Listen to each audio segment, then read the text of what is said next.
It was just past midnight when he pulled in. Quiet night, midweek, one of those hours where the world feels like it's holding its breath. I was working the late shift at a gas station off Route 47, middle of nowhere. Just me, flickering fluorescent lights, a pot of stale coffee and the hum of the refrigerators. I was slouched behind the counter, half watching the security monitors, half watching Netflix. When this car rolled in, an old Dodge Charger, matte black, low to the ground, no front plate.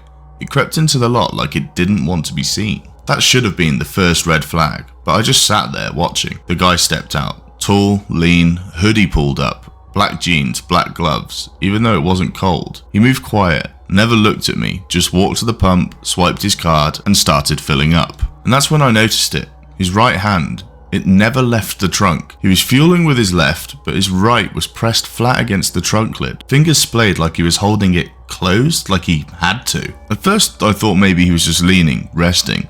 But no, the grip was firm, intentional. He kept glancing at the road, twitchy, barely looked up at the pump, didn't get a receipt, just hung the handle back up, gave the trunk one last push and got in fast. Tires squealed as he left and I kinda just stood there blinking. Something about the way he left felt wrong, like I'd just witnessed something I wasn't supposed to see, like I'd been given a single frame of a film I'd never get to watch again. But I didn't do anything. I didn't call the cops, didn't write down the plate. Not that there was one. I told myself I was overthinking, seeing patterns where there weren't any. You get weird thoughts working graveyard shifts. The dark plays tricks on you. I went back to Netflix. And that was that. Until the next day. It was almost noon when they showed up. State troopers, 2 of them. One walked the lot, the other came inside with a clipboard and some printouts. No small talk, he just slapped down a photo. There it was. That car. The same Charger, same colour, pulled over on some rural stretch of highway. Cruisers boxed around it, lights flashing. The next photo? The trunk, open. Inside was a teenage girl, maybe 16, pale, eyes red, tape across her mouth, wrists zip-tied. The trooper said her name was Emily, been missing 3 days, taken right off the street walking home from school. Nobody had seen a thing, until last night. Until me. I said, he was here last night, just after midnight. I described the man, the gloves, the way he wouldn't take his hand off the trunk. I gave them the security footage. They caught him a few hours later trying to dump the car in a creek bed out past County Road 11. Didn't even try to run. They say she's safe now, physically at least, being cared for. She's not talking much, refuses to go outside, can't sleep unless someone's holding her hand. But she's alive. They told me she kept repeating something when they found her, just one sentence over and over. I screamed, why didn't anyone come? And I keep hearing that in my head every night, because I was there. 20 feet away.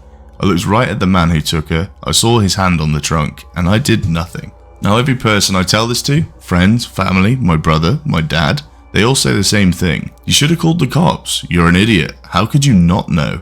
But the thing is, how was I supposed to know? It was midnight, a weird guy at a gas pump, he didn't look like a monster, just tired, paranoid, maybe high. You don't think there's a kidnapped girl in that trunk, you think he's probably just strung out, you think don't get involved. But now I know better, and that doesn't make it easier. The cop said my footage helped, and that without it he might have slipped away, that maybe she wouldn't be here if I hadn't caught his face on tape.